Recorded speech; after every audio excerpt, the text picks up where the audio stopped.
सबैलाई जय मसी।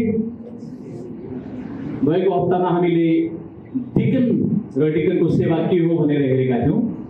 आजको दिनमा हामी एल्डर र एल्डरको सेवा के हो भनेर हेर्नेछौँ मिलेर। मेरो साथमा बाइबलको पद पढ्नलाई यहाँ केही व्यक्तिहरू तयारी छ। उनीहरू अगाडि आएर आफ्नो समयमा उनीहरूले पढ्नेछ। सबैभन्दा पहिले हामी प्रेरित 14 अध्यायको 23 पदबाट सुरु गर्नेछौँ। आज हामी एल्डरहरूको बारेमा हेर्दैछौँ। एल्डर र एल्डरको सेवा।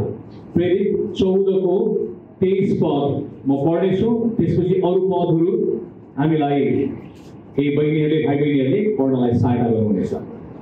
14 को 23 पद। जब तिनीहरूले उनीहरूको हरेक मण्डलीमा एल्डरहरू नियुक्त गरे तब प्रार्थना र उपवास सहित उनीहरू आफूले विश्वास गरेका प्रभुको जिम्मामा उनीहरूलाई सुम्पिदिए। त्यो पदलाई फेरि म पढ्न चाहन्छु है त। विशेष गरी यो पावल र बर्नबास जसलाई प्रेरित 13 अध्यायमा मण्डलीले सेवाको निम्ति नियुक्त गरेर पठाएको थियो अनि त्यही व्यक्तिहरूले नै हरेक सहरहरूमा मण्डलीहरू जो छ सहरको त्यहाँ एल्डर नियुक्त गरे भनेको छ। म फेरि यसलाई पढ्न चाहन्छु। तपाईँले म सँगसँगै पढ्नुहोस् है त। ठुलो स्वरले म सँगसँगै सबैले सँगसँगै पढौँ। प्रेरित 14 अध्यायको 23 पद सँगसँगै 1 2 3। जब तिनीहरूले उनीहरूको हरेक मण्डलीमा एल्डरहरू नियुक्त गरे तब प्रार्थना र उपवास सहित उनीहरू आफूले विश्वास गरेका प्रभुको जिम्मामा उनीहरूलाई सुम्पिदिए। र बाइबलले हामीलाई एल्डरहरू हरेक चर्चमा मण्डलीमा एल्डरहरू नियुक्त गर्ने कुरो बताएको छ। प्रेरितहरूले जति पनि चर्चमा गयो त्यहाँ एल्डर नियुक्त गरेको हामी देख्छौँ। फिलिपी 1 अध्यायको 1 पदमा पनि यो कुरा हामी पाउँछौँ। तीतस 1 अध्यायको 5 पदमा पनि मलाई लाग्छ हाम्रा उनीहरू तयारी छन् भने पछाडिबाट उनीहरू आएर पढेछन्। तपाईँले लेख्नेहरूले लेखिराख्नुहोस्। फिलिपी 1 अध्यायको 1 पद, तीतस 1 अध्यायको 5 पद,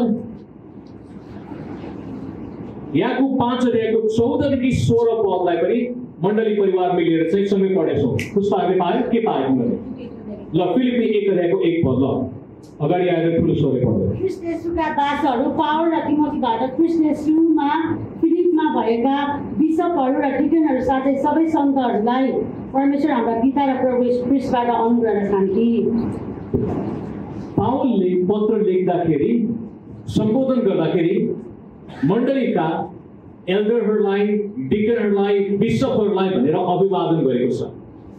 त्यसपछि अरूहरूलाई पनि जय मसीहका कुराहरू लिएर आउँछन्। भनेपछि बाइबलले हामीलाई यो कुरा बताउँछ कि हरेक मण्डलीमा त्यहाँ बिशपहरू थिए, एल्डरहरू थियो र त्यहाँ डिकनहरू थियो। अब बिशप र एल्डर भनेको झन्डै झन्डै हामीले एउटै अवस्थामा राख्न सक्छौँ। कुनै ठाउँमा बिशप भन्ने शब्द चलाएको छ, कुनै ठाउँमा बिशप चलाएको छ भने कुनै ठाउँमा एल्डर छ।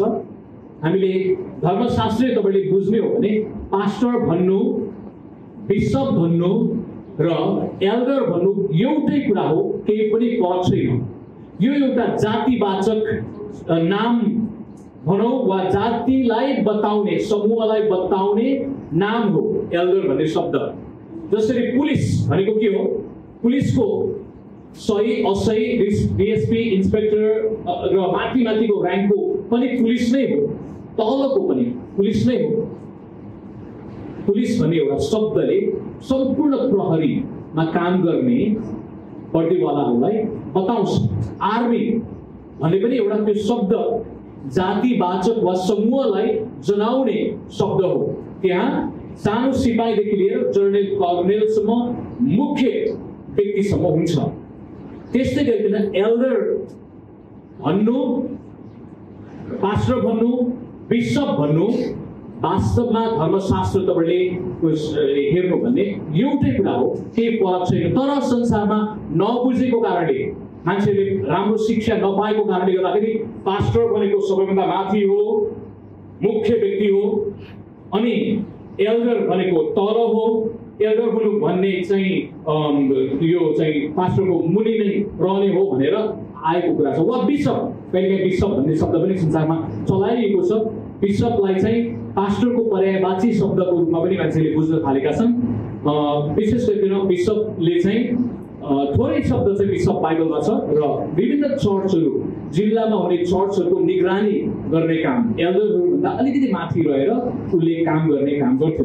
तर बाइबलले तपाईँले हेर्नु भने एल्डरहरू भन्ने शब्दको नेपालीकरणमा गर्ने भने अगुवाहरू भन्ने रहेछ। हामीले हाम्रो चर्चमा एक चर्चमा अगुवाहरू भनेका छौँ। एल्डर चाहिँ विशेष गरिकन यो अङ्ग्रेजी शब्दलाई हामीले चलाइराखेका छौँ। एल्डर भनेर चाहिँ मूलतः अङ्ग्रेजी शब्द नै हो, तर यसको हिब्रू र ग्रिक भाषामा हामीले अलिकति हेर्ने कोसिस गऱ्यौँ भने ग्रिक भाषामा प्रेस्बिटेरस भनिन्छ। त्यो पनि समूहलाई बुझाउने कुरा हो। यसको ठ्याक्कै अनुवाद गर्ने भने प्राचीन, बुढो मान्छे, अनुभवी मान्छे, पाको मान्छे भन्ने अर्थ लाग्छ शब्दको अर्थ अनुसार। पुरानो नियममा पनि एल्डरहरू वा अगुवाहरू, प्राचीन बुढापाकाहरू मोसासँग थियो। यो बाइबलको समयमा हामी देख्न सक्छौँ कि परमेश्वरले अगुवाहरूलाई, प्राचीन अगुवाहरूलाई, बुढापाकाहरूलाई भेला हुनलाई मोसाको साथमा 70 जनालाई हामी त्यसरी देख्न सक्छौँ। र त्यसै गरिकन सामुएलको पुस्तकमा पनि हामी देख्न सक्छौँ। न्यायकर्ताहरूको पुस्तकमा अगुवाहरू भन्ने शब्द चलाइएको छ। त्यो पनि एल्डर भन्ने शब्द यदि पुरानो समयमा गर्ने भने त्यसलाई भन्न सक्छौँ। हिब्रू भाषामा एल्डर भन्ने शब्दलाई वा प्राचीन वा बुढा वृद्ध भन्ने शब्दलाई साब भन्ने शब्द पनि चलाएको छ। साब। अब त्यही साबबाट हिन्दीमा साहेब भन्ने शब्द आयो, जो चाहिँ मालिक, स्वामी भन्ने कुरामा बताउनको निम्ति पनि आएको छ हिब्रू भाषाबाट। संस्कृतमा र अन्य कुरामा शब्दहरू आइराखेको छ। त्यसैले एल्डरलाई हामीले साधारण तपाईँले नेपालीकरण गरेर बुझ्ने भने मण्डलीका अगुवाहरू भनेर भन्दाखेरि हुन्छ। मण्डलीका अगुवाहरू। फेरि म दोहोऱ्याएर भन्न चाहन्छु, पास्टर पनि एल्डर नै हो, प्रेरित पनि एल्डर नै हो। हामीले एल्डर भन्न मिल्छ। प्रचारक एफएसी 4 अध्यायको 11 र 12 पदमा बताए अनुसार प्रचारक पनि एल्डर नै हो, अगमवक्ता पनि एल्डर नै हो र शिक्षक पनि एल्डर नै हो। विभिन्न व्यक्तिहरूको एउटा त्यो अगुवापनको झुण्डलाई एक शब्दमा भन्यो भने एल्डर भन्न सक्छौँ हामीले, वा नेपालीमा भन्यो भने मण्डलीका आत्मिक अगुवाहरू। हाम्रो चर्चमा हामीले सकभर अगुवाहरू भन्ने मात्रै शब्द प्रयोग गरिराखेका छौँ। कतिपय बाहिरको चर्चहरूको लागि चाहिँ अलिक नयाँ हुनसक्छ, किनभने प्रायः जसो नेपालको र संसारभरिको चर्चमा पास्टर र पास्टरलाई मात्रै मुख्य एउटा अगुवा भनेर हेरिएको अवस्था छ। तर मलाई लाग्छ अब नेपालको मण्डलीमा एल्डर भन्नु र पास्टर भन्नु एउटै हो, एउटै जिम्मेवारी हो, एउटै उनीहरूको बोलावट हो भनेर बुझ्ने त्यो ज्ञानमा मानिसहरू बढ्दैछन्। पछि हामी समय मिलेछ भने अन्य थप कुराकानी गरौँला। आजको दिनमा हामी केही पदहरू हेरौँ है त। फिलिप्पी 1 अध्यायको 1 पदमा पनि हामीले हेरिसकेका छौँ। त्यहाँ पत्र लेख्दाखेरि एल्डरहरूलाई, बिशपहरूलाई, डिकनहरूलाई भन्ने शब्द लिएर आएको छ। तीतस 1 अध्यायको 5 पद हो। यसकारण मैले तिमीलाई प्रेसमा छोडे कि मैले तिमीलाई अराए बमोजिम तिमीले त्यहाँ अपुरा कुराहरू पुरा गर्नु र हरेक सहरमा एल्डरहरू नियुक्त गर्नु। हरेक सहरमा एल्डरहरू नियुक्त गर्नु। फेरि बाइबलले बताएको कुरा, तीतस पाउलले पनि एल्डरहरू नियुक्त गरेका थियो। त्यसै गरी पाउलले तीतसलाई पनि भन्यो, तिमीले पनि हरेक सहरमा अर्थात् मण्डली जो छ त्यहाँ एल्डरहरू नियुक्त गर्नु भनेर अराएको छ। एल्डरहरू अर्थात् अर्को शब्दमा भन्यो भने आत्मिक अगुवाहरू। सबैले भन्नुहोस् त, आत्मिक अगुवाहरू। एल्डर भनेको के हो? आत्मिक अगुवाहरू। त्यो अगुवाहरू भनेको के पर्छन्? एफएसी 4 अध्यायको 11 पदमा छ। प्रेरित हुन्छन्, त्यहाँ अगमवक्ता छ, त्यहाँ पास्टर प्रचारक छन्, त्यहाँ शिक्षक छ र त्यहाँ पास्टर छ, 5 जना आत्मिक अगुवाहरू। अब हामी एक दुईवटा पदहरू हेर्नेछौँ ल। तपाईँलाई अलिक सजिलो पऱ्यो कि है त, मैले भनेको कुरा तपाईँलाई लाग्न सक्छ ए होइन कि क्या हो भनेर। ल पहिलो पत्रुस 5 अध्यायको 1 देखि 3 पदबाट एउटा महत्त्वपूर्ण कुरा हेर्नेछौँ। ख्रिस्टका कष्टको साक्षी र प्रकट हुने महिमाको सहभागी भएको नाताले र एक सङ्घी एल्डरको हैसियतले तिमीहरू मध्येका एल्डरहरूलाई म आग्रह गर्दछु, तिमीहरूको देखरेखमा राखिएको परमेश्वरका बगानको हेरचाह गर, करले होइन तर सो इच्छाले, धनको लोभले होइन तर उत्साह साथ, तिमीहरूले जिम्मामा रहेकाहरूमाथि अधिकार जमाएर होइन तर बगानको निम्ति उदाहरण भएर र मूल गोठालो प्रकट हुनुहुनेछ।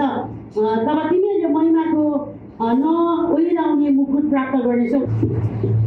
मुख्य शब्द याद गर्नुहोस्, पत्रुसले जब मण्डलीलाई पत्र लेखिराखेको छ उसले के भन्दैछ? म तिमीहरूको सङ्घी एल्डर, म तिमीहरूको सङ्घी एल्डर। उसले म पास्टर हुँ, म प्रेरित हुँ, म चाहिँ तिमीहरूभन्दा माथि नै छु भनेर भन्ने प्रयास गरेका छैन। उसले नम्र भएर त्यो एउटा शब्द चलाउँदैछ, म पनि एल्डर नै हुँ, अर्थात् म पनि अगुवा नै हुँ।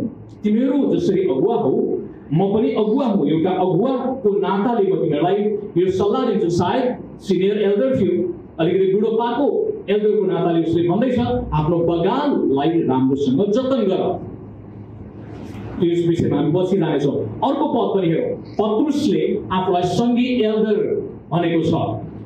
उसले पत्रुस म प्रेरित हुँ, प्रभुको साथमा रहेको व्यक्ति हुँ, म विशिष्ट हुँ भनेर भन्न सक्थ्यो। हुन त क्याथोलिकहरूले पहिलो पोप भनेर पत्रुसलाई मान्ने गर्छ। पोप भनेको यो सबै 5 वटालाई ब्याङ ब्रुङ डाङ डुङ पछारेर म मात्रै हो भनेर भन्ने व्यक्ति चाहिँ पोप हो। विशेष गरिकन मण्डली सुरु भएको 400 वर्षपछि, लौक भन्यो भने 400 वर्षपछि चाहिँ यो अगुवाहरू सबैलाई ब्याङ ब्रुङ तल दबाएर है अपुन गरेगा भनेर एउटा पोपले जब भन्न थाल्यो, सबै एल्डरहरूको वरदानलाई, सबै प्रेरितहरूलाई, सबै शिक्षकहरूलाई, पास्टरलाई, अन्य अगुवालाई निचरेर दबाएर त्यसलाई झन्डै झन्डै सुताइदिने काम गर्यो हजारौं वर्षसम्म। त्यसैले पावलले जसरी अगुवाहरूलाई नियुक्त गर्यो, म तिमीहरूको सङ्घी सेवक भन्ने कुरा गरेका छ, पत्रुसले पनि त्यो नम्रताको आत्मामा म पनि तिमीहरूको सङ्घी सहकर्मी हुँ भनेर भन्दैछ। त्यस्तै गरिकन अर्को एकजना व्यक्ति यूहन्नाले पनि त्यो बताएको छ। यूहन्ना प्रभु येशूको नजिक भएको चेला। दोस्रो यूहन्ना 1 अध्यायको 1 पद, दोस्रो यूहन्ना 1 अध्यायको 1 पद, मण्डली परिवारले मिलेर यसलाई सँगसँगै पढौँ है त। दोस्रो यूहन्ना 1 अध्यायको 1 पदमा पनि यहाँ बडो गजबको कुरा लेखेको छ। तपाईले यही कुरा वास्तवमा पहिलो यूहन्ना 1 अध्यायको 1 पदमा पनि पाउन सक्नुहुन्छ, तर अलिक निर्दिष्ट तपाईले हामीले हेर्नु भने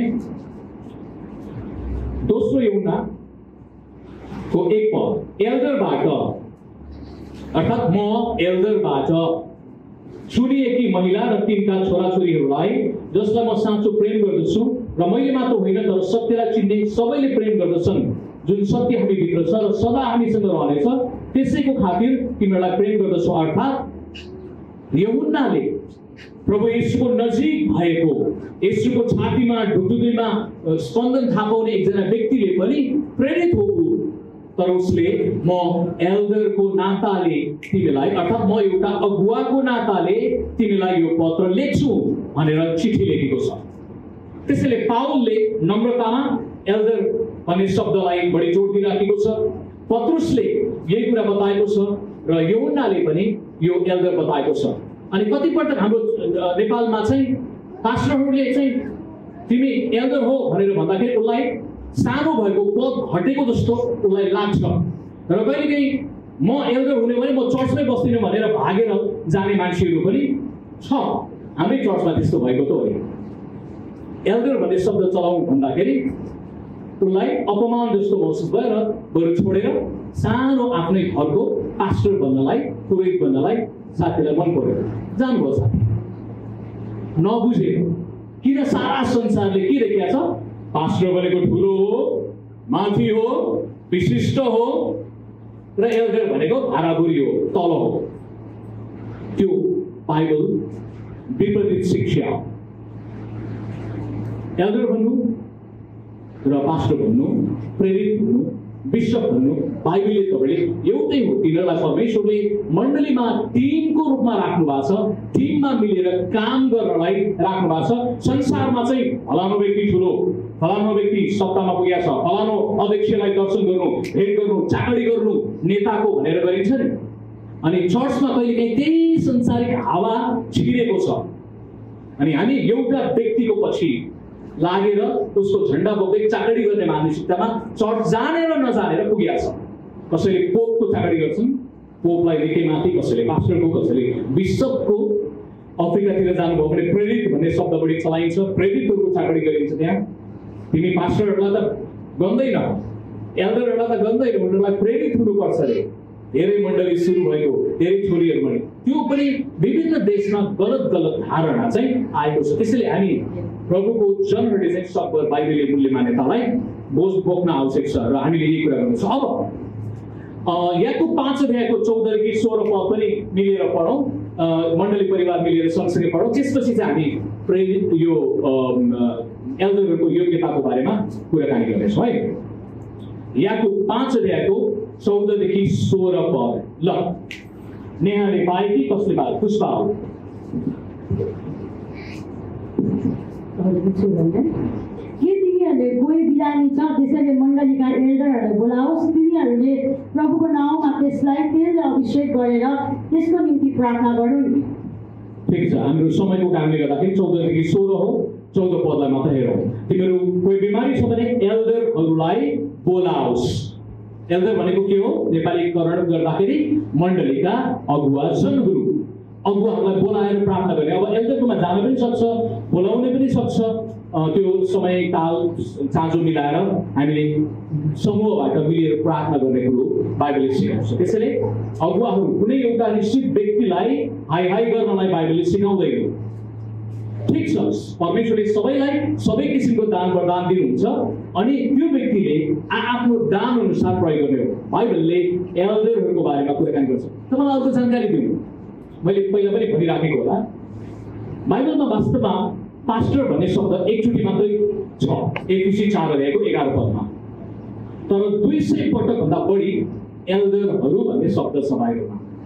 तापनि हामीले संसारमा नजानेर एउटा मात्रै बताइएको कुरो पास्टरलाई बढी हाई हाई गरेर बढी उचाल्ने, चाहिएभन्दा बढी उचाल्ने, कति ठाउँमा त देउता जस्तो बनाउने। हिन्दू समाजमा भने देउतै जस्तो पास्टरले जे भन्छ हो भनेर स्वीकार गर्ने अवस्थामा पनि पुगेको छ। अनि त्यस्तो हुँदाखेरि झुटा शिक्षाहरू मण्डलीमा विकृति विसङ्गति पनि आउन सक्छ। पास्टरले पनि एल्डरहरूसँग पटक्कै सल्लाह गर्दैन, मुख्य अगुवासँग, अनि उसले जे भन्यो त्यही। विशेष गरिकन कोरियामा अहिले यो समस्या एकदमै देखिएको छ।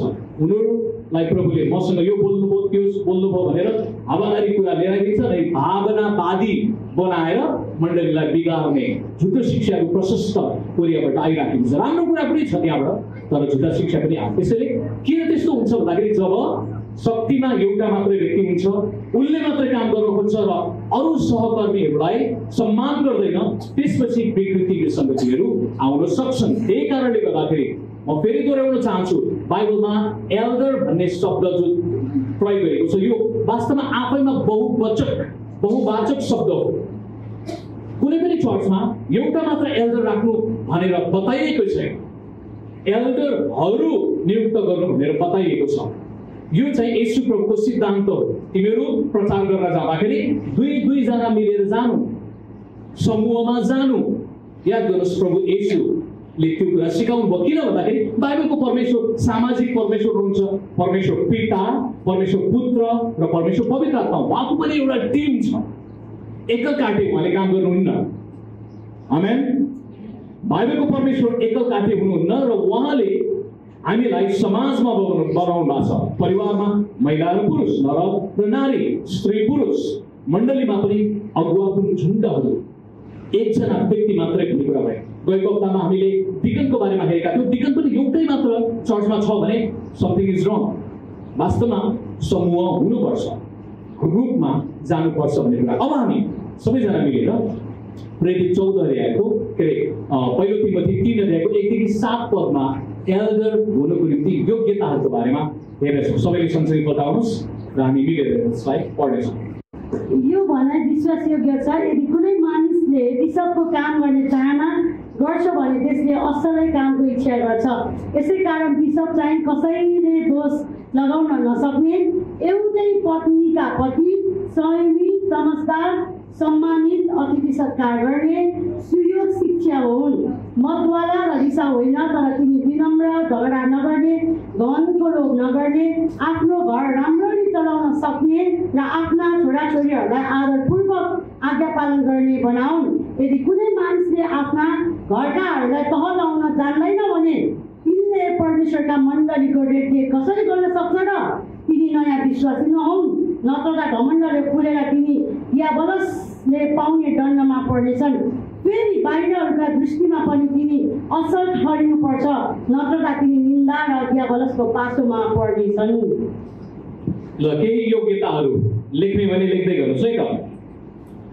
पहिलो योग्यता त्यहाँ बताएको कसैले दोष लाउन नसक्ने, कसैले पनि दोष लाउन नसक्ने। त्यो भनेको के हो? मण्डलीमा नै आदरणीय हुनु पर्यो, आफ्नै मण्डलीमा। त्यस्तै गरिकन मण्डलीको आसपासमा पनि छिमेकीहरूबाट पनि आदरणीय हुनु पर्यो। ऐ तिमीहरूको चर्चको अगुवा त चोर हो, तिमीहरूको चर्चको अगुवा त कटा हो भनेर भनिदियो भने कुरा बिग्रियो। अनि मलाई कहिलेकाहीँ समाजमा त्यस्तो पनि छ। म एकचोटि काठमाडौँमा गएको थिएँ, अनि काठमाडौँमा एउटा गजबको कुरा मान्छेहरूले सुनायो, मलाई साह्रै नमजा लाग्यो। एक दिन प्लेन झरेछ धादिङको एउटा ठाउँमा, अनि त्यो प्लेन झर्दाखेरि एक्सिडेन्ट भयो, मान्छेहरू घाइते भएको थिए, मरिसकेका थिएन। अनि त्यहाँ लुटेराहरू मजाले लुट्न आएछ। घाइते भएको मान्छेहरूको सिक्री तान्ने, सुन तान्ने, वालेटबाट पैसा निकालेर सुटकेसहरू तानेर जाने। अनि त्यो समाजमा प्राय मान्छेले गर्छ दुःखको कुरा, बस दुर्घटना हुँदाखेरि पनि मद्दत गर्नुको बदलीमा चोर्ने काम। तर सबैभन्दा बढी दुःख लाग्ने कुरा चाहिँ के सुन्दाखेरि मलाई एकदमै नमजा लाग्यो भने त्यो गाउँमा एउटा चर्च थियो, अनि त्यो लुटेराहरूमध्ये त्यो चर्चको एल्डर र पास्टरहरू पनि मिलेर चोर्न गयो अरे, के लुट्न गयो अरे। मलाई त साह्रै नमजा लाग्यो। वचन उसले पढायो होला, प्रेम गर, वास्ता गर भनेर, तर प्लेन झर्दाखेरि मान्छेको घडी, सुन, गरगहना लुट्ने काम। अनि समाजले उसलाई के भन्यो? यो त डाँका पास्टर हो। चर्चको पास्टर चाहिँ हो, चर्चको यिनीहरू अगुवाहरू हुन्, तर डाँकाहरू यिनीहरू। समाजमा आदरणीय थिएन। त्यसै गरिकन कतिपय ठाउँमा अगुवाहरूले अर्काको बुढी चोरेर लगेका घटनाहरू छन्, दुःखको एउटा कुरा। त्यसैले आदरणीय पुलपिटमा मात्रै वचन प्रचार गर्ने होइन, तर उसको जीवन साँच्चै नै समाजले के भन्छ, छिमेकीले के भन्छ? यो झगडिया मान्छे हो, यो चढिया मान्छे हो, माग्दै हिँड्छ। चैनपुरतिर म गएको थिएँ, यो चर्चको अगुवा त जडिया हो, जाँड खाएर माग्दै हिँड्छ। लाज मर्नु कुरा।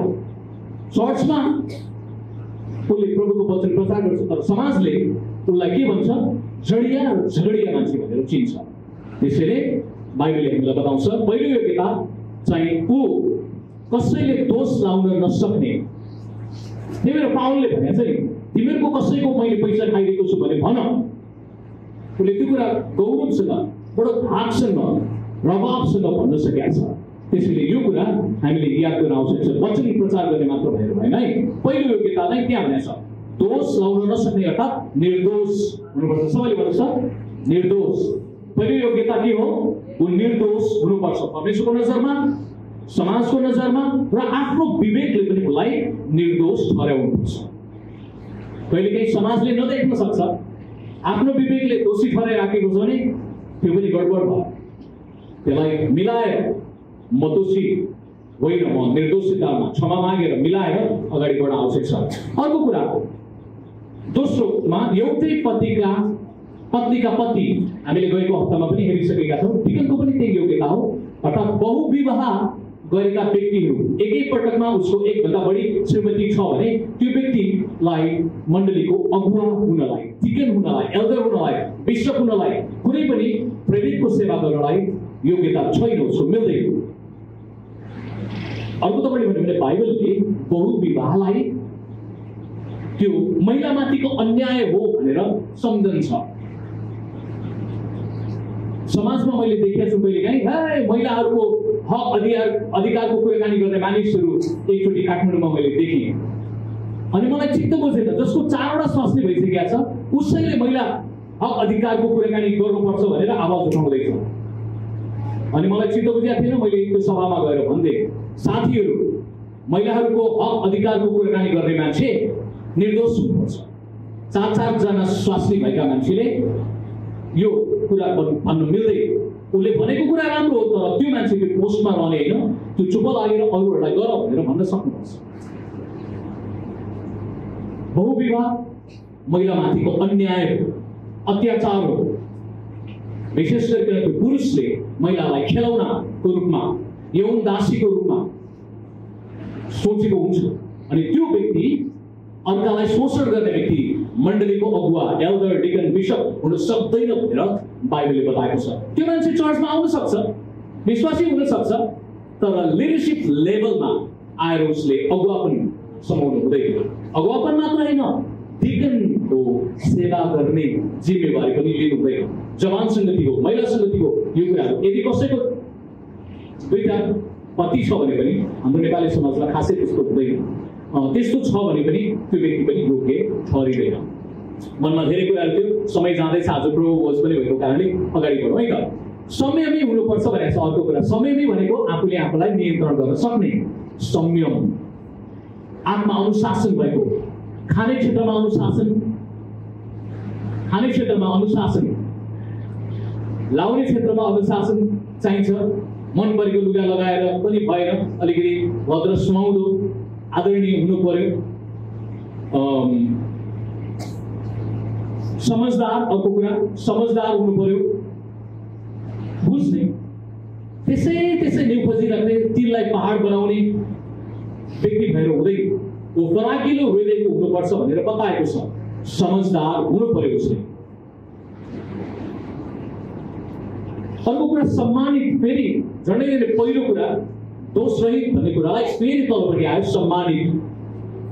पुरानो जीवन सुध्रिसक्यो, पुरानो जीवनमा के थियो त्यो छोडिदिनु, तर अहिले चाहिँ त्यो सम्मानित हुनुपर्छ। कहिलेकाहीँ चाहिँ पहिला यस्तो थियो त्यो मान्छे, पहिला त ड्रग्स खान्थ्यो होला, ठिक छ, पहिला खान्थ्यो, अहिले त खाँदैन नि त। पहिलाको डाका थियो, ठिक छ, प्रभुले बदल्नु भयो, अहिले त डाका छैन नि त। अहिलेको अवस्थामा सम्मानित हुनु पर्यो है, मान्छेले भित्र र बाहिरबाट सम्मान गरिएको हुनु पर्यो। त्यस्तै गरिकन अर्को कुरा अतिथि सत्कार गर्ने। बाइबलमा अतिथि भन्ने शब्दको बारेमा बताउँदाखेरि अपरझट बिना योजना तपाईँको घरमा आउने मान्छेलाई अतिथि भन्छ। आफ्नो मान्छेले त फोन गरेर आउँछ नि त प्राय, ल आउँदैछु भनेर, तर तपाईँको घरमा अपरझट आउने व्यक्तिहरूलाई सत्कार गर्न सक्ने यो कुरा चुनौतीपूर्ण छ। अतिथि सत्कार गर्ने, पानी छ कि छैन, पानी खाए कि खाएन, कहाँबाट आउनु, बस्नुहोस्, इधर गर्न सक्ने अवस्थामा चाहिँ हुनु पर्यो। सुयोग्य शिक्षक अर्को एउटा आत्मिक अगुवाको एउटा महत्त्वपूर्ण कुरा हो।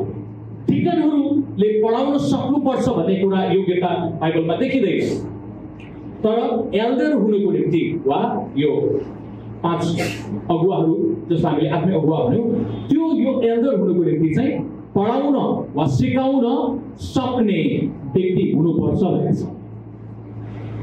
उसले धर्मशास्त्रको ज्ञान बुझेको हुनु पर्यो र सिकाउन सक्ने हुनु पर्यो। अर्को कुरा मतवाला र रिसाहा होइन। जडिया गटे छ भने जाड खाइदिरहेछ, सुतिरहेछ, लाज गर्नु, झगडा गरिरहेछ, त्यो गर्नु भएन। रिसाहा पनि होइन, रिसाहा होइन, बिना बिचमा रिसाइराख्ने, सानो कुरालाई रिसाएर पर्खिराख्ने कुरा भन्दा पनि तपाईँ पापसँग रिसाउँछ, अधर्मसँग रिसाउँछ, व्यक्तिगत कुरासँग रिसाउँछ, तिनीहरूलाई सहन सक्दैन भने त्यसलाई धर्मी रिस भन्न सकिन्छ। तर बिना बिचमा कौरा कुकुरले टोके जस्तै त्यसै सानो सानो कुरालाई पखेडा बनाउँदै समस्या देखाइराख्ने कुरा चाहिँ अलिक ठिक होइन। त्यो समयमै हुनु पर्यो, रिसलाई नियन्त्रण गर्नु पर्यो। नत्र सबैलाई गाली थर्कै गरिरहेछ, कराकरै गरिरहेछ भने त्यो काम भएन। त्यो कुरा एल्डर डिकनमा पनि लागू गर्नुपर्ने भयो। विनम्र हुनु पर्यो, अर्थात् नम्र। गुरु प्रभु येशू जसरी नम्र हुनुहुन्थ्यो त्यसरी नै नम्र हुनु पर्यो। सत्य स्वीकार गर्न चाहने, गल्ती गरेको खण्डमा मैले गल्ती गरेँ भनेर भन्न सक्ने क्षमता होइन भनेर त्यो मूर्खपना देखाएर कुरा हुँदैन। मान्छेहरू सिद्ध छैन, एल्डरहरूले अगुवाले गल्ती गर्न सक्छ जानेर नजानेर, तर गल्ती देखाउँदाखेरि मैले गल्ती गरेँ माफ गर्नुहोस् भनेर भन्न सक्ने हुनुपर्छ। झगडा नगर्ने, मण्डलीमा झगडा गर्ने। म अमेरिकामा छँदाखेरि फेरि याद आउँछ, पास्टर र एल्डरको प्राय झगडा परिराख्ने। यस्तो कुरामा झगडा पर्यो अरे एल्डरले प्रचार गर्यो, राम्रो सिकायो भनेर एउटा विश्वासी दिदीले भनिदिएछ, तपाईँले पढाउनु भएको पास्टरले पढाउनु भयो भने राम्रो लाग्यो, मैले त बुझेँ भनेर भन्दैछ। पास्टरलाई खुब रिस उठ्यो अर्को एल्डरलाई, अनि त्यो पास्टरले त्यो एल्डरलाई फर्काउनु थाल्यो। एल्डरले झगडा गर्नुभन्दा नि पास्टरले डाहा गरेर झगडा गर्न थाल्यो। अनि त्यो एल्डर चाहिँ बिचरा चर्च छोडेर जानु पर्यो, गयो। झगडा नगर्ने, त्यसैले अगुवाहरू चाहिँ झगडा नगर्ने हुनुपर्छ। मिलापमा बस्ने, एकतामा बस्न चाहने, सानो तिललाई पहाड नबनाउने व्यक्तिहरूले भनौँ न। त्यसैले तिनीहरूले येशू प्रभुको मत्ती 5:9 मनन गरेका हुन्छन्, धन्य मेलमिलाप गराउने हो, किनभने तिनीहरू परमेश्वरका छोराछोरी कहलिनेछन्। मेलमिलाप गराउने, झगडा परेको ठाउँमा बरु पानी बनिदिने होइन। ठिक छ, यो कुरा मैले बुझिनँ, यो कारणले रहेछ, माफ गर्नुहोस् भनेर उसले भन्न जान्छ। यदि माफी गर्नुहोस् भनेर भनेन भने झगडा एकदमै बढ्दै जान सक्छ। त्यसैले झगडा नगर्ने प्रकारको हुनु पर्यो। उसले ढिपी गरेर झगडा गरिराख्यो भने काम छैन। 11औं योग्यता त्यही पदमा हामीले पहिलो तिमोथी 3:1-7 को कुरालाई हेर्दैछौँ है त। 11औं योग्यता धनको लोभ नगर्ने। धनको लोभ, मैले सेवा गरेँ भने मलाई यति पैसा दिनुपर्छ नत्र म गर्दिनँ भनेर भन्न थाल्यो भने त्यो आत्मिक अगुवाको योग्यता होइन, त्यो व्यापारीको योग्यता हो। संसारको मान्छेले भन्न मिल्छ मलाई यति तलब दिनुपर्छ नत्र म गर्दिनँ। हिजो अस्ति हाम्रो एउटा गोठालो आयो, मलाई 20,000 महिनाको दिनु नत्र म गर्दिनँ भने उसले बखेडा थापेर 20,000 को माग गर्छ। अरूलाई हामीले 15,000 कति दिइराखे, उसलाई चाहिँ कहाँ 30,000 को माग्छ। कति मागेर समथिङ त्यस्तै हामीले दिएनौँ उसलाई। उसले काम गर्ने ठाउँमा माग्न सक्छ। सामान्य रूपमा गोठमा काम गर्नेहरूलाई 8,000 10,000 मा मान्छेले दिइरहेको छ, तर हामीले 16,000 समथिङ दिइरहेको छौँ। त्यो एउटा भैयालाई चाहिँ चाहिएछ 30,000 भन्छ, हुँदैन, हामी दिन सक्दैनौँ। बाहिर गयो अब परमेश्वरको राज्यमा मलाई यति चाहिन्छ त्यति चाहिन्छ भनेर भन्नुभन्दा पनि चर्चको लिडरसिप टिमले ठिक छ तिम्रो सेवा अनुसार हामी यो गर्छौँ भनेर दिनु चाहिँ राम्रै कुरा हो। हामीले हाम्रो चर्चमा बिस्तारै त्यो कुरा चाहिँ अभ्यास गर्दैछौँ। धेरै वर्षसम्म हामीले पुरै झन्डै भोलिन्टियर रूपमा स्वयंसेवक रूपमा नै काम गऱ्यौँ है, जग्गा किन्ने, भवन बनाउने, विभिन्न कुरामा। अब बिस्तारै हामीले त्यही बेलामा भएका थियौँ। जब भौतिक कुराहरू विकास हुन्छ त्यसपछि अगुवाहरूलाई आवश्यक पऱ्यो भने हामीले लिने र त्यसलाई सहायता गर्ने भनेर पनि कुराकानी गरिराखेका थियौँ। त्यसैले त्यो कुरा गर्न सकिन्छ। उसले लोभ गर्ने होइन, तर चर्चको लिडरसिप टिमले बुझेर दिन छुट्याउनु पनि राम्रै कुरा हो। बाइबलले यो कुरा पनि बताउँछ। अर्को कुरा, आफ्नो घर राम्ररी चलाउन सक्ने, घरमा छोराछोरीहरूलाई जतन गर्ने, आफ्नो परिवारलाई जतन गर्ने, घर सम्हाल्न सक्ने। यदि उसले घर सम्हाल्न सक्दैन भने परमेश्वरको घरलाई सम्हाल्न सक्दैन भनेर बताइदिएको छ। त्यसैले गर्दा छोराछोरीहरूलाई पनि आज्ञा पालन गर्न लगाउने हुनु पर्यो। छोराछोरीहरू बिग्रेर बराली राखेको छ तर उनीहरू अगुवा छन् भने उनीहरूको छोराछोरीहरू चरित्रहीन भएर बसेको छ भने त्यो मान्छे पनि उसले विवेकलाई प्रयोग गरेर राजीनामा दिनुपर्ने हुन्छ होला, वा नयाँ चुन्नु छ भने, घर परिवार बिग्रिराखेको छ भने, श्रीमती जाँड खाएर हिँडिरहेछ वा के गरिरहेछ भने त्यो व्यक्तिलाई पनि अगुवापनमा ल्याउनु मिल्दैन भनेर बाइबलले बताइदियो है। अर्को कुरा, नयाँ विश्वासी होइन। सबैले भन्नुहोस् त, लिडरशिपमा आउने व्यक्तिहरू चाहे डिकन होस् चाहे एल्डर होस् नयाँ विश्वासी हुनु हुँदैन भनेर पनि भनेको छ। किन ऊ आफैले विश्वासमा ढलफल गरिराखेको छ भने अरूहरूलाई उसले सम्झाउन सिकाउन बुझाउन सक्दैन। त्यसैले ऊ आफै स्थिर हुनु पर्यो, परिपक्व हुनु पर्यो, नत्र त्यसले म एल्डर हो डिकन हो भनेर रबात लगाउन थाल्छ। उसले संसारकै मान्छेले जस्तै प्राय नेताहरूले अध्यक्षहरूले ठुलो भैटोपलेका मान्छेले रजाइ गर्ने काम गर्छ नि, त्यही कुरा गर्न चाहन्छ। त्यसैले त्यो गर्नु हुँदैन भन्ने हिसाबले उनीहरूले सहनशील भएर रजाइ गर्ने होइन, तिनीहरूलाई नम्रतामा सम्झाउन सक्ने बुझाउन सक्ने व्यक्ति हुनुपर्छ भन्ने कुरा त्यसले बताइरहेको छ। ल नयाँ विश्वासी होइन, नत्र घमण्डले बोल्न सक्छ, भाउ खोज्न सक्छ। प्राय जसो मैले विभिन्न ठाउँमा सुनेको जवान व्यक्तिहरूलाई लिडरसिपमा लिएर आएको छ भने, एल्डर छ भने, डिकन छ भने, म त यो चर्चको डिकन हो बडो भाग दिएर बोलिरहेको छु, मेरो कुरा अनुसार त मैले गर्न पाउँदैन, मेरो अनुमति बिना भन्छ कोही कोही मान्छेले। डिकन भनेको वास्तवमा नम्र चूर्ण पद हो। त्यो म डिकन हुँ भनेर रवाब दिने पदै होइन। एल्डर पनि त्यस्तै हो, धाक दिने पद होइन। प्रभुले मलाई यो सेवामा आत्मिक बगालको रक्षा गर्नलाई जतन गर्न बोलाउनु भएको छ, त्यसैले म यसको रक्षक हुँ, एउटा सेवक हुँ भनेर भन्नुपर्ने, रवाब गर्नुपर्ने, धाक दिनुपर्ने पद होइन। त्यसैले हामीले एल्डर भन्ने शब्द चलाउनुभन्दा हामीले साधारण प्रकारले अगुवाहरू भन्ने शब्द चलाएका छौँ। अझ कतिपय चर्चमा त सेवकहरू भन्ने शब्द चलाइ पनि राखेको छ। ठिकै छ, हामीले भने अगुवाहरू चर्चको लिडरसिप टिममा भएको कारणले अगुवापन झुन्ड भन्न मिल्छ। नयाँ विश्वासी होइन र बाहिरको दृष्टिकोणमा पनि असल ठहरिनुपर्छ। मण्डली बाहिर र भित्र दुवै। 11 पद सबैले पढौँ त। त्यहाँ कति मान्छेले प्रश्न गर्छ कि मण्डलीमा डिकनहरू महिलाको रूपमा पनि हुन सक्छ वा एल्डरको रूपमा महिलाहरू पनि लिएर आउन सक्छ कि सक्दैन भन्ने तर्क आउँछ। र कतिपय मण्डलीमा चाहिँ हुन्छ, महिलाहरूलाई पनि लिडरसिपमा लिएर आउन सकिन्छ, अगुवा बनाउन सकिन्छ, डिकन बनाउन सकिन्छ भन्ने छन्। तर कतिपय चर्चको मान्छेहरूले भन्छ होइन, मण्डलीमा महिलाहरू अगुवा पटक्कै हुन सक्दैन, बाइबलमा यो ठाउँमा लेखिएको छ भनेर भन्ने कुराकानी गर्छन्। तर तिनीहरूको निम्ति पनि एउटा जवाब हामीले हेर्न सक्छौँ। सबैजनाले पढ्नुहोस् त। पहिलो तिमोथी 3 अध्यायको 11 पदमा चाहिँ त्यसको कुरा हामीले देख्न सक्छौँ।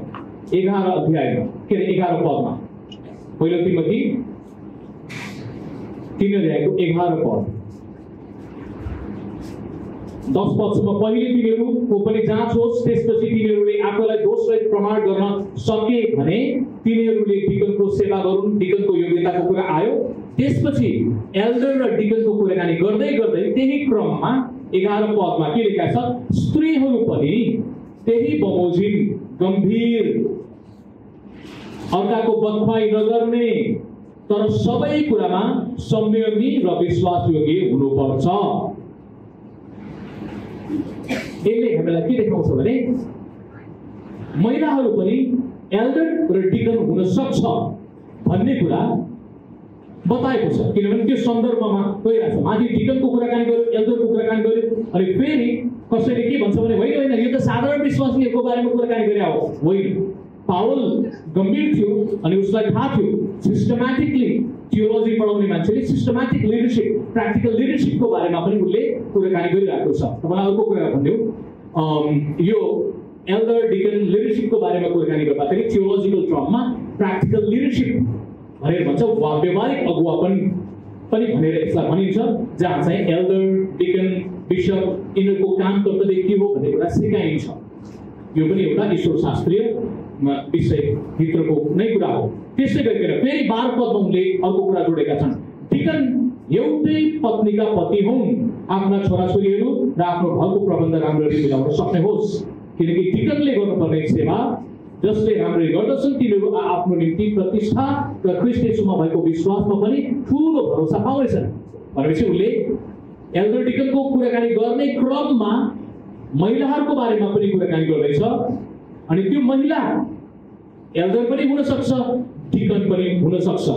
वास्तवमा प्रेरित यूहन्नाले तेस्रो पत्र, यूहन्नाको तेस्रो पत्र अघि हामीले हेरेका थियौँ, तिमी महिलालाई प्रभुबाट चुनिएकी विशेष महिलालाई भनेर चिठी जो लेखेका छ नि, त्यसले पनि महिला सुरुको मण्डलीमा प्रेरितहरूको समयको मण्डलीमा महिलाहरू पनि लिडरसिप टिममा थियो। तिनीहरूले पनि प्रेरितहरूलाई सहायता गर्थे। तिनीहरू पनि सहकर्मी अगुवाको रूपमा प्रभुको सेवामा काँधमा काँध मिलाएर काम गर्थे भन्ने कुरा बाइबलले हामीलाई बताउँछ।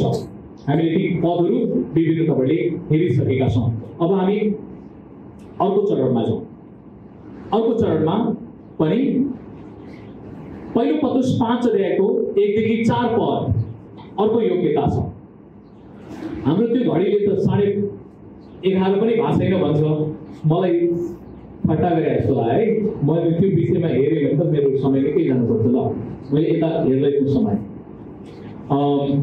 पहिलो पत्रुस 5 अध्यायको 1 देखि 4 पदमा अर्को योग्यता छ। एल्डरले गर्नुपर्ने काम कर्तव्यहरू। पहिलो कुरा, सही र गलत शिक्षा के हो बताउने काम गर्नुपर्छ। सिकाउने काम। सबैले भन्नुहोस् त, सिकाउने। सही सिद्धान्त सिकाउने, सही शिक्षा सिकाउने। पहिलो पत्रुस 5 अध्यायको 1 देखि 4 पद है। ल नेहाले पढिदिनुहोस् है त। पहिलो पत्रुस 5 अध्यायको 1 देखि 4 पद। ख्रिस्टका कष्टको साक्षी र प्रकट हुने महिमाको सहभागी भएको नाताले र एक सङ्गी एल्डरको हैसियतले तिमीहरूमध्येका एल्डरहरूलाई म आग्रह गर्दछु, तिमीहरूको देखरेखमा राखिएको परमेश्वरका बगानको हेरचाह गर। करले होइन तर स्वइच्छाले, धनको लोभले होइन तर उत्साह साथ, तिमीहरूको जिम्मा रहेकाहरूमध्ये अधिकार जमाएर होइन तर बगानको निम्ति उदाहरण भएर। र जब मूल गोठालो प्रकट हुनेछ तब तिमीहरूले महिमाको नओइ लाउने मुकुट प्राप्त गर्नेछौ। र यो अगुवाहरूले, एल्डरहरूले के याद गर्नुपर्छ भने मूल अगुवा चाहिँ येशू हुनुहुन्छ। आमेन। चर्चको मूल अगुवा को हो? चर्चको मूल अगुवा को हो? येशू ख्रिस्ट। सबैले भन्नुहोस् त ठुलो स्वरले, चर्चको मूल अगुवा को हो? येशू ख्रिस्ट। तपाईलाई अरू चर्चको मान्छेले, गाउँको मान्छेले, पुलिस प्रशासनले चर्चको मुख्य मान्छे को हो भनेर भन्यो भने हाम्रो उत्तर के हुनुपर्छ? येशू ख्रिस्ट। अगुवाहरू, पास्टरहरू भनिएका अरू व्यक्तिहरू त सेवक, सहायता गर्नेहरू। हामी येशूको मुनि रहेका व्यक्तिहरू।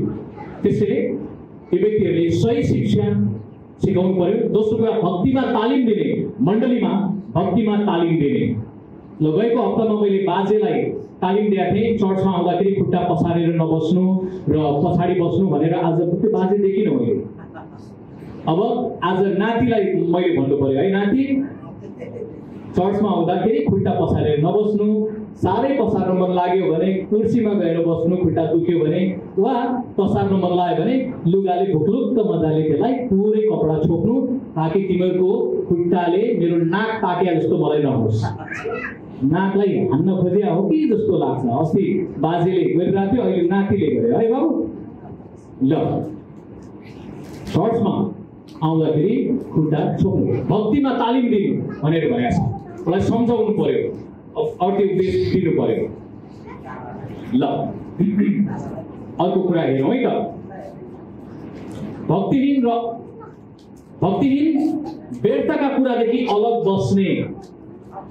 कहिलेकाहीँ राजनीतिमा गइरहेको हुन्छ अगुवाहरू, कुकुरको काम पनि छैन, फुर्सद पनि छैन भने जस्तै राजनीतिमा पनि दौडिया छ, गोबर ग्यासमा पनि दौडिया छ, समाजको सुई हाल्ने खोपमा पनि दौडिया छ। सबैतिर jack of all, master of none, jack of all, सबैतिर दौडिरहने, गफ गर्नलाई दौडिया छ यताउति। उनले म प्रभुको विशेष जन हुँ भनेर आफूलाई अलग गर्न सक्दैन। जताततै दौडिरहनु राम्रो कुरा हो। अलि व्यापारमा दौडिया छ, पैसा कमाउनुको निम्ति भनेर दौडिया छ। सबैतिर के कुकुरको पुच्छर, त्यो बाख्रा पुच्छर खा जस्तो चारैतिर अस्थिर चञ्चल मन भएर दौडिरहने। त्यस्तो चञ्चल पाराले प्रभुको सेवा गर्न सकिँदैन आफ्नो कुरामा। तपाईको आफ्नो पेशा छ भने ठिक छ, एउटा पेशामा गर्नुहोस्, गर्ने कहिलेकाहीँ मण्डलीमा फुल टाइमको रूपमा पनि गर्न सक्दैन, उसले आफ्नो जिम्मेवारी एउटा गर्दै के पनि गर्न सक्छ। तर कोही कोही म देख्छु कोही गोबर ग्यासमा पनि दौडेको है, गाउँको स्वास्थ्य केन्द्रमा पनि दौडेछ, अनि त्यो सबैतिर दौडिँदाखेरि उसले म बिना राज्य चल्दैन भन्ने सोचाइराखेको हुन्छ कि त्यो मान्छेले अरूलाई पनि जिम्मेवारी बाँडफाँड गरिदिनु पर्यो नि, त्यो गर्दाखेरि राम्रो हुन्छ। जानेका कुराहरू त गर्नुपर्छ, तर सबैतिर आफैलाई घुमेर आफू रोगी बन्नु कुरा पनि राम्रो कुरा होइन। त्यसैले समयको अनुशासन गर्न उसले सक्नुपर्छ। त्यसै गरेर पहिलो तिमोथी 5:20 पनि पाप गर्नेलाई हप्काउने पनि भनेको छ। अगुवाहरूको काम कसैले पाप गरेको छ भने हप्काउने, त्यसलाई दोष देखाइदिने, गल्ती के छ भनेर बताउने। पहिलो तिमोथी 4:6 सिकाउने सिद्धान्तका कुराहरू, अर्थी उपदेश दिने कुराहरू बताएको छ। अगुवाहरूको बारेमा पहिलो तिमोथी 4:11-16 पनि छ। विशेष गरेर 12 सबैले पढौँ त, प्राय जवानहरूको निम्ति भनेर हामीले पढिराखेका हुन्छौँ। पहिलो तिमोथी 4:12 पहिलो तिमोथी 4:12 चाहिँ बडो महत्त्वपूर्ण पद छ। यो चाहिँ वास्तवमा एल्डर पद, यो पावलले तिमोथी जो जवान अगुवा छ, जवान अगुवालाई दिएको अर्थी हो। अगुवाहरूलाई पास्टरल पत्र पनि भनिन्छ यसलाई। मेरो विचारमा पास्टरल पत्र भनेर थियोलोजिकल टर्ममा हामीले पास्टरल पत्र भनेर भनेका छौँ, पास्टर मात्रै भन्ने जस्तो सुनिन्छ, तर यसलाई हामीले अगुवाहरूको लागि लेखेको पत्र भनेर बुझ्दाखेरि अझै सही देखा पर्छ। पावलले तिमोथी जवान अगुवालाई सिकाएको अर्थीको कुरा एकछिन ध्यान दिएर सुन्नु है त। पहिलो तिमोथी 4:12 नेहाले पढेछ। जवान छौ भन्दैमा कसैले तिमीलाई तुच्छ नठानोस्, तर विश्वासीहरूका अघि बोली वचन आचरण र प्रेममा विश्वासमा र शुद्धतामा तिमी एक उदाहरण बन। आमेन। बाइबलले बताउँछ तिमी नमुना बन, केमा? बोली वचनमा, अर्को कुरा चालचलनमा, विश्वासमा। एउटा नमुनाको जीवन अगुवाले गर्नुपर्ने भनेको चाहिँ गम्भीर चेतावनी दिन्छ। अगुवा बन्ने रहर गरेर पनि होइन, तर गम्भीर जिम्मेवारी पनि रहेछ भनेर हामीलाई बाइबलले बताउँछ। त्यसैले यो गम्भीरतालाई याद गर्दै हामी अगाडि बढ्न आवश्यक छ। कहिलेकाहीँ उनीहरूले सामाजिक सेवाका कुरा पनि गर्नुपर्छ। वृद्धहरूलाई खुवाउने जिम्मेवारी दिने होला एल्डरहरूलाई, अगुवा एल्डरहरूलाई अराई पराई गर्ने काम गर्नुपर्छ अगुवाहरूले। त्यसपछि आमाहरूको जतन गर्ने, तालिम दिने, जवानहरूलाई विभिन्न प्रकारको मण्डलीमा प्रार्थना सभा आयोजना गर्ने होला, घरेलु सङ्गतिका कुराहरूको जिम्मेवारी लिने होला, विशेष सभा सम्मेलनहरूमा आयोजना गर्दाखेरि सक्रिय रूपमा प्रार्थना सहित त्यहाँ सिकाउने भूमिकामा गर्नुपर्ने होला। र विभिन्न प्रकारले उनले सामाजिक र आत्मिक कुरालाई सन्तुलित तपाईँले अगाडि बढाउनुको निम्ति प्रार्थना सहित परमेश्वरको डर र भयभक्तिमा जिउनु पर्ने हुन्छ। उसलाई 9 पदमा बताएको छ पक्षपात नगरिकन समान व्यवहार गर भनेर भनेको छ। महिला पुरुष यहुदी ग्रीक भनेर पक्षपात होइन, सबैलाई समान किसिमले व्यवहार गर। शिक्षित अशिक्षित धनी गरिब सबैमाथि समान किसिमले हुनुपर्छ। जातीय तपाईँले पक्षपात गर्नु मिल्दैन। अगुवाहरूले ध्यान दिन आवश्यक छ। यो कुरो बाइबलले हामीलाई बताउँछ। अब एल्डर प्रति मण्डलीको जिम्मेवारी के त? एल्डरलाई मण्डलीले के गर्नुपर्छ? दुईवटा महत्त्वपूर्ण पद हेरौँ है त। सबैभन्दा पहिले हिब्रू 13:17 बताएको छ तिनीहरूका अगुवाहरूको आज्ञा पालन गर। मण्डलीको विश्वासीहरूले गर्नुपर्ने कुरा के हो? आज्ञा पालन गर। डिकनहरूलाई कहिलेकाहीँ अगुवाहरूले जिम्मेवारी दिएको हुन्छ, यो गर्नु त्यो गर्नु तपाईँले गर्नु पर्यो। विश्वासीहरूलाई यो गर्नु त्यो गर्नु भनेर भन्छ, गर्नु पर्यो। यो ठाउँमा जाऊ, त्यो ठाउँमा जाऊ, यसमा सहायता गर्न जाउँ, हामी घरेलु सङ्गतिमा भेला हौँ, आज्ञा पालन गर्नु पर्यो। सबैजना भेला हुने, सहायता गरौँ, भेला हुने। कहिलेकाहीँ गाउँघरमा विभिन्न किसिमको सहायता गर्नुपर्ने हुन्छ। अगुवाहरूको कुरालाई सुन्नु पर्यो। जसले आदर गर्छ त्यसले आशीर्वाद पाउँछ। अगुवाहरूको आज्ञा पालन गर। राम्रा कुराहरू उनीहरूले गर्नलाई भनेका छन् भने आज्ञा पालन गर्ने, तर खराब कुरा काम गर्दैछ, पाप काम गर्नलाई, खराब कुरा गर्नलाई भन्दैछ, व्यक्तिगत कुराकानी गर्नलाई अराउँदैछ भने तपाईँ होसियारी हुने, त्यो व्यक्तिगत कुरा गर्नै पर्छ भन्ने छैन। त्यसैले कहिलेकाहीँ चाहिँ आर्मी पुलिसहरूमा अफिसरहरूले आफ्नो व्यक्तिगत काम लगाएर घर बनाउन लगाउने, जोत्न लगाउने, व्यक्तिगत तपाईँले जुत्ता पालिस गर्न लगाउने कुरा चाहिँ व्यक्तिगत तपाईँले आर्मी पुलिसमा वा अहोदामा भएका मान्छेहरूकोमा प्राय संसारभरि त्यो अख्तियारको शक्तिको दुरुपयोग हुन्छ। अनि बिचरा सिपाहीहरूले गरिदिन्छन्। चर्चमा अगुवाहरूले यो गर त्यो गर भनेर व्यक्तिगत काम लगायो भने तपाईँले नगर्दा पनि हुन्छ। मेरो फुर्सद छैन भन्न सक्छ, व्यक्तिगत चिज हो। तर अब गर्न सक्ने कुरा हो, पैसा दिने कुराहरू, लेनदेनका कुरा छन्, ठिक छ, पैसासँग कुरा छ भने आपत्ति छैन। तर बाइबलले हामीलाई बताउँछ अगुवाहरूको आज्ञा पालन गर, त्यहाँ नजाऊ भनेर भनिएको छ भने तपाईँ नजाने है। तपाईँलाई आजभोलि सभा सम्मेलनमा मान्छेहरूले अर्को जानकारी दिनुहोस्, सभा सम्मेलनमा मान्छेहरूले तपाईँलाई सिधै बोलाउँछ नि, तपाईँलाई बोलाउँदाखेरि तपाईँले सबभन्दा राम्रो कुरा चाहिँ पास्टर अगुवाहरूसँग सल्लाह गरेको राम्रो। मलाई फलानुले बोलाइरहेछ तालिममा, होला यो दिनको निम्ति के गरौँ, उनीहरूले जाऊ पनि भन्न सक्छ, नजाऊ पनि भन्न सक्छ, उनीहरूले तर्क दिन सक्छ, यो कारणले नजाऊ, ठिक छ, त्यो कुरालाई तपाईँले आज्ञा पालन गर्नु पर्यो, आदर गर्नु पर्यो। हामी सबैजना भेला हौँ भनेर भन्दाखेरि भेला हुने चलन थियो पुरानो समयमा, मण्डलीमा भेला हौँ भनेर भन्दाखेरि चर्चमा ठुलो घण्टा बज्ने चलन छ। विदेशमा अझै पनि छ, घण्टा बज्यो भने सारा विश्वासीहरू चर्चमा जवाब हुन्छ सभाको निम्ति। नेपालमा त्यस्तो छैन, सचिवहरू, एल्डरहरू, डिकेटहरू गएर बोलाउने चलन छ, फोन गरेर आऊ भन्दाखेरि आएको राम्रो कुरा। आदर गर, तपाईँले अगुवालाई आदर गर्नुपर्छ। अर्को कुरा, पहिलो तिमोथी 5:17 हेरौँ, अन्तमा आइपुगेका छ। पहिलो तिमोथी 5:17 मलाई लाग्छ आजको निम्ति अन्तिम पदै हो। 5:17 मैले पढेँ, तपाईँले म सँगसँगै पढ्न सक्नुहुन्छ। मण्डलीको असल देखरेख गर्ने एल्डरहरू दोबर आदरका योग्य हुन्छन्, विशेष गरी जसले वचनको प्रचार र शिक्षामा परिश्रम गर्छन्। किनभने पवित्र शास्त्र भन्छ, दाइ गर्ने गोरुको मुखमा मोहला नलगाउनु र श्रमिकले आफ्नो कामको ज्याला पाउनु पर्छ। अर्को तपाईँले भन्यो बाइबलले के भन्दैछ भने यदि अगुवाहरूले सेवा गरिराखेका छन् भने दोहोरो आदरको योग्यको हुन्छ भनेर यहाँ भन्दैछ। त्यो भनेको तपाईँले आदर गर्नु पर्यो, आज्ञा पालन योग्य त भइहाल्यो।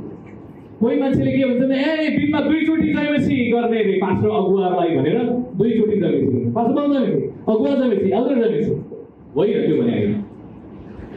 यहाँ दोहो आदरको योग्य, यसलाई विभिन्न व्यक्तिहरूले विभिन्न अर्थ लगाएका छन्, तर पाउलले आर्थिक तवरले भन्दैछ उनीहरूले काम गरेको छ भने उसको श्रम पनि दिनु, सेवा गरेको छ भने पुजारीको रूपमा काम गरेको छ, लेवीको रूपमा अरू आम्दानी स्रोत केही पनि छैन भने चर्चले नै निश्चित भेटी उठाएर ती सेवा गर्ने सेवकहरूलाई तोकेर दिनु राम्रो हुन्छ भन्ने कुरा बताए। अझ मैले अर्को ठाउँमा सुने, संसारमा स्कुल कलेजमा पढाउने मान्छेले घण्टाको 500 रुपियाँ पाउँछ भने उनीहरूको कसैको तर्क चाहिँ प्रभुको जनलाई त 1000 रुपियाँ दिनुपर्छ अरे।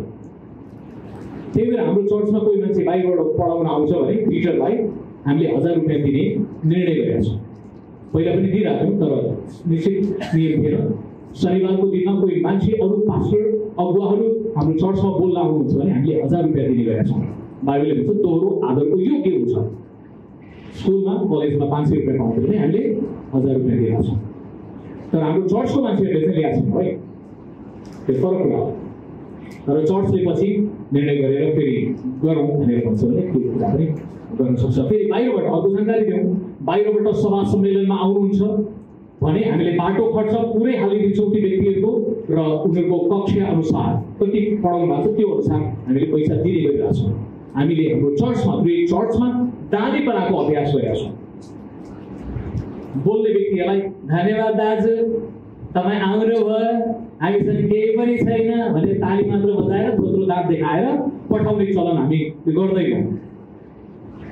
मैले किन त्यसो भने भन्दाखेरि मलाई थाहा छ म कति टाढा पढाउन सिकाउन गइरहेको हुन्छु, त्यो जिल्लाभरिको ठुलो चर्च हो, मान्छेहरू टनाटन छ, तर ती मान्छेले कोही कोही लाजै नमानेर मलाई भन्छन्, दाजु धन्यवाद तपाईँ टाढाबाट आउनुभयो, हामीसँग त केही पनि छैन, धन्यवाद है भनेर पठाइदिएका छन्। तिनीहरूलाई बाइबलको यो मूल्य मान्यता थाहै छैन। मेरो विचारमा कम्तीमा पनि बाटो खर्च वक्तालाई बोलाइसकेपछि आते जाते होटेलमा बस्ने कुरा बेहोर्नुपर्छ भनेर बाइबलले सिकाउने कुरा हो। अब मैले त्यो मान्यता लिएर आउँछु, हाम्रो चर्चमा हामीले अभ्यास गरेका छौँ। त्यसपछि पढाएको पनि प्रेम भेटी अर्को एक्स्ट्रा हामीले दिएर पठाउनुपर्छ, यो बाइबलले सिकाउने कुरा हो।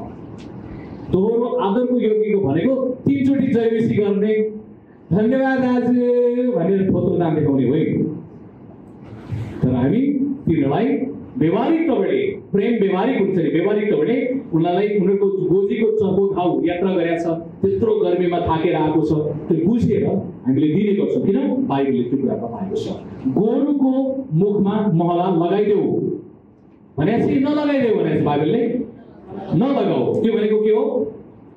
परिश्रम गर्ने मान्छेलाई उसको श्रमको ज्याला देऊ भनेर भनेपछि हामीले त्यो कुरा अभ्यासमा लिएर आएका छौँ। त्यसैले मैले गएको हप्तामा दिक्कतको बारेमा बताएँ, यसपालि एल्डरको बारेमा म आशा गर्छु तपाईँले धेरै कुरा बुझ्नुभएको छ र तपाईँको प्रश्न जिज्ञासा छ भने हामी पछि छलफल गर्दै यसलाई अगाडि बढाउन पनि सक्छौँ। आउनुहोस् हामी प्रार्थना गरौँ र प्रभुसँग प्रभुले दिनुभएको यो जिम्मेवारी अब हामीले वैशाख महिनामा अझै औपचारिक रूपमा डिकन र एल्डरहरूलाई नियुक्त गर्ने भनेर औपचारिक रूपमा प्रार्थना गरेर त्यसलाई अझै बढावा दिने, उनीहरूको कामको जिम्मेवारीका बाँडफाँडका कुराहरू भनेर भनिराखेका छौँ।